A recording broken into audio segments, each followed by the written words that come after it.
రోజుకి 2 సార్లు భోజనం చేయాలని త్రైతీరీయ బ్రాహ్మణం సెలవిస్తోంది. 2 సార్ల మధ్యలో ఏ భోజనం తీసుకోకపోయినా అది ఉపవాస ఫలితం లభిస్తుంది.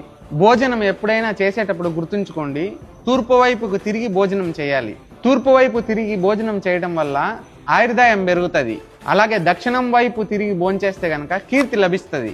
ఉత్తరం వైపు తిరిగి భోంచేస్తే కోరికలు ఫలిస్తాయి. పడమర వైపున దక్షిణం వైపున కూర్చొని భోజనం చేయకూడదని వామన పురాణంలోను విష్ణు పురాణంలోను తెలియజేశారు. కావున తూర్పు వైపు తిరిగి భోంచేయడం అనేది అన్ని శాస్త్రాలు అన్ని ధర్మాలు ఏకగ్రీవంగా భావిస్తున్నాయి. ఆకుల మీద ఇనుప పీటల మీద కూర్చొని ఎప్పుడు భోజనం చేయరాదు. ధనాన్ని కోరుకునేవాడు మర్రి, జిల్లేడు, రావి, తుమ్మి, కానగాకుల్లో భోజనం చేయాలి. మొదుగా తామరాకుల్లో సన్యాసులు మటుకే భోజనం చేయాలి. భోజనానికి ముందు భోజనానికి తరువాత ఆచమనం చేయాలి.